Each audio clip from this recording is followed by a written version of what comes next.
next one is going to be that Trey Lance has a higher ceiling than Trevor Lawrence. Bye, 100%. I love Trey Lance. I think Trey Lance is the best quarterback in this draft. I think he's got the lowest floor, but his ceiling is so freaking high because he's a jumbo-sized throwing.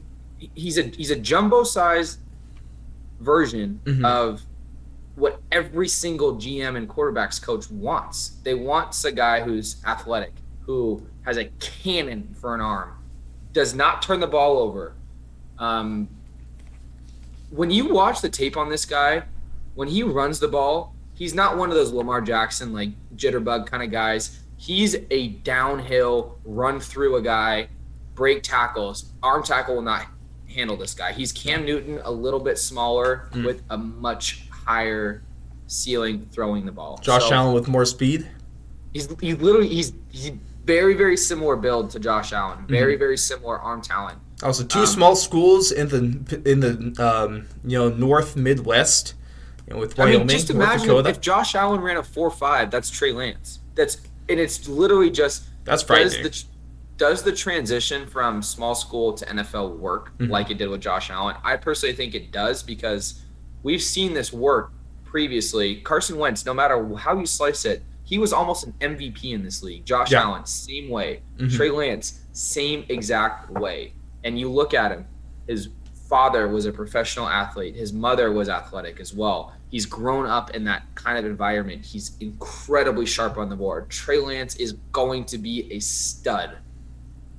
I think got a higher ceiling than Trevor Lawrence. What I like most about Trey Lance is that he's just like a gamer. He's a grinder. I love what his comments about the draft. I love how he likes just to prove people wrong. I know we get those statements all the time by these guys. I mean, come on, it's almost a cliche at this point. But with the limited experience that we've seen of him, especially from last year, he had like one showcase game, but that was about it.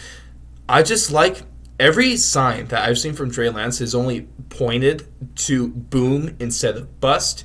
There's always going to be that chance of, because like you said, Alex, his floor is pretty low. It's pretty low, but that ceiling, man, that ceiling. And then the thing is, like, at least with my mindset, there's two quarterbacks and there's two kind of quarterbacks. There is a floor raiser, and there is a ceiling raiser. And 9 times out of 10, I am taking the ceiling raiser because that's just the kind of football I like. That's the kind of person I am. That's the kind of fan I am. That's the kind of coach I am. I like that. I'm not sure if I'm willing to say that Trey Lance has a higher ceiling than Trevor Lawrence just yet, just because Trevor Lawrence is the more proven commodity. We've seen way more of him. We've seen him way more of him in bigger games as well against the top teams in that the college football has to offer. So, Trevor Lawrence is a pretty damn perfect prospect. I mean, it's really hard to get much more perfect than that, unless maybe to some coaches they don't like the long hair.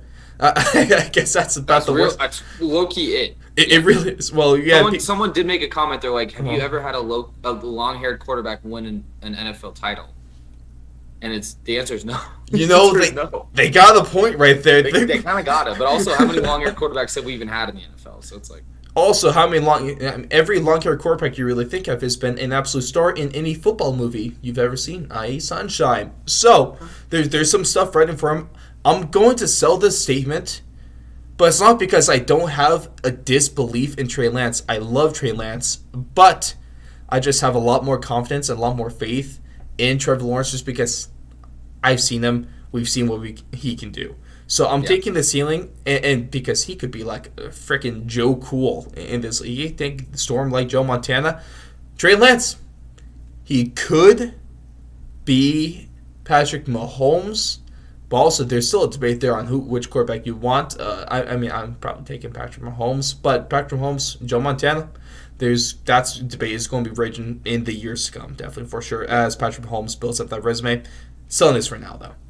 Also, I don't know, I don't remember quite where I heard this from, so I apologize. But they were talking about Trey Lance in that showcase game, and they asked him. They said why did you even play that game? You had all that hype, all that buzz, you didn't need it. Yes. The reason he freaking played that game, which baffled my mind, was because there were a ton of guys on the North Dakota State football team that if they don't play that game and they don't play that season, their partial scholarships do not kick in because they don't have a season. So he played that game not only to have the showcase game, but he also did it because a bunch of his teammates now got their school paid for, now at a season, because there's no way North Dakota State's having a season unless they play that game for Trey Lance. They did that for Trey Lance. So the fact that he was so selfless that he was like, okay, I could either opt out, which a ton of my colleagues are doing, which a bunch of the guys that are in a similar position are doing, or I can go out, attach my name to this one game. So all my guys, all my brothers, all get a scholarship that were eligible for one. So I think that was a massive, massive character move by Trey Lance. I think it shows a lot about the type of guy he is, the type of teammate he is. I love this prospect. I love Trey Lance. I think he's going to be incredible. I'm going to be heartbroken when the Niners don't select him, but if they do somehow, I will be the happiest man.